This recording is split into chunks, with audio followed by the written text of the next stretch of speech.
जैसे रोशनी होती है दीपक में, वैसे सब में आप जोश भर दो।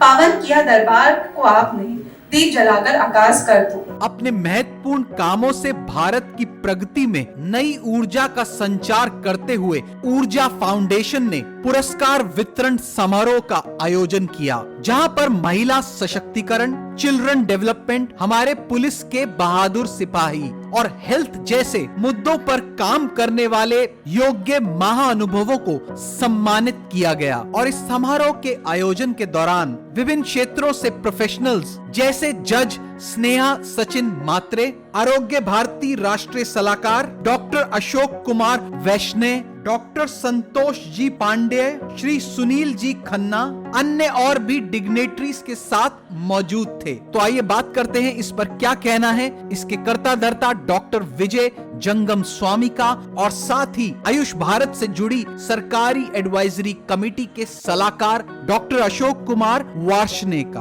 आज आयुष भारत की चर्चा चारों ओर है, और क्यों ना हो, कोविड के बाद वेलनेस वेलनेस वेलनेस हर किसी के मुख पे है। और अब आपने हैप्पीनेस की बात की है, और आप सलाहकार भी हैं उस एडवाइजरी कमेटी के, तो क्या कहना चाहेंगे ऐसी ऊर्जा की मुहिम को लेकर? कोरोना के बाद स्वास्थ्य के बारे में टोटलिटी में देखना, इसकी चर्चा शुरू हो गई है।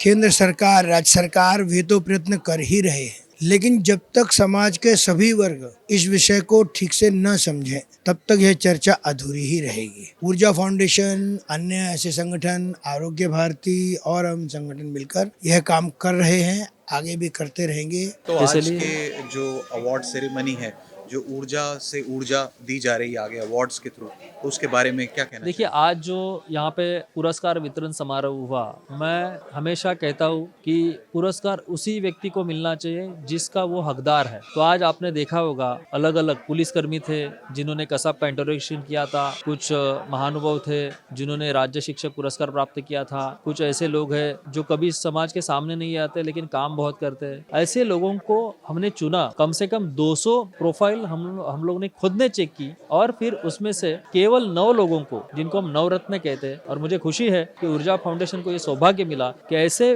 महान रत्न इस मंच पर आए और उनका सम्मान करने का मौका हमें दे दिया। तो जब हमने देखा कि आज जज साहिबा भी मौजूद थी, उसके अलावा जो आयुष भारत से जुड़े हुए जो मिनिस्ट्री से एक सलाहकार भी मौजूद थे, तो ऐसे में क्या कहना चाहेंगे जिन्होंने इस मंच को और ऊपर उठा दिया, उस बारे में क्या कहना चाहेंगे? ऊर्जा फाउंडेशन एक ऐसा माध्यम है जो समाज के साथ में जुड़ा हुआ है, समाज का एक अभिन्न हिस्सा बन चुका है, अलग अलग क्षेत्रों में काम कर चुका है। कोरोना महामारी में सबसे ज़्यादा ऊर्जा फाउंडेशन के वॉलंटियर ने काम किया है और अपनी जान की बाजी लगाकर काम किया है। तो ये कार्य देखकर बहुत सारे लोग जुड़े हैं, जैसे आयुष मिनिस्ट्री से है, महाराष्ट्र गवर्नमेंट से है। तो ये एक ऊर्जा फाउंडेशन की उपलब्धि है, और इन्हीं को हम ध्यान में रखते हुए आने वाले समय में 11 मार्च और 12 मार्च को एक international conference on holistic health, ऊर्जा फाउंडेशन और NIH, national institute of holistic health, इनके सहयोग से हम लोग आयोजित करने जा रहे हैं। और ये कॉन्फ्रेंस एक संदेश बनने वाला है दुनिया के लिए कि आयुर्वेदा ही एक सत्य प्रमाण है। हर एक पैथी का हम सम्मान करते हैं, लेकिन उसमें सबसे ज्यादा हमारी जो प्राचीन भारतीय परंपरा है, जो औषध व्यवस्था है, उसका हम प्रमोट करना चाहते हैं। सर, एलोपैथ, होम्योपैथ,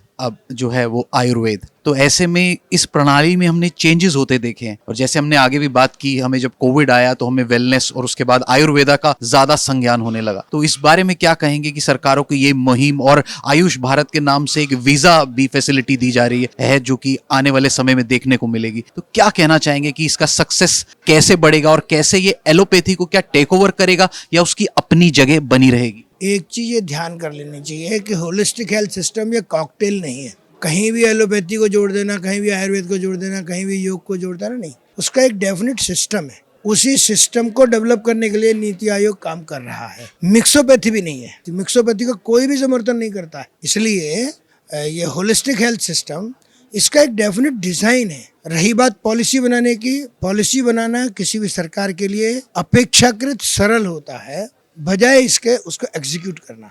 लेकिन भारतीय संस्कृति में उसका भी एक रास्ता दिया है। वादे वादे जायते तत्वबोधा। हम जितनी चिंतन, चर्चा, संवाद करते हैं, उससे ही नवनीत निकलता है। तो होलिस्टिक हेल्थ सिस्टम ये मिक्सोपैथी नहीं है, कॉकटेल नहीं है, एक डेफिनेट डिजाइन है जिसको विशेषज्ञों ने तैयार किया है, कर रहे हैं, और वे सब मिलकर समाज में एक अच्छा स्वास्थ्यवर्धक वायुमंडल बने, मेडिकल कॉस्ट कम हो, डॉक्टर पेशेंट रिलेशनशिप अच्छा हो, डॉक्टर्स पॉपुलेशन रेशियो अच्छा हो और रिमोट एरियाज में क्वालिटी हेल्थ सर्विसेज पहुंच सके।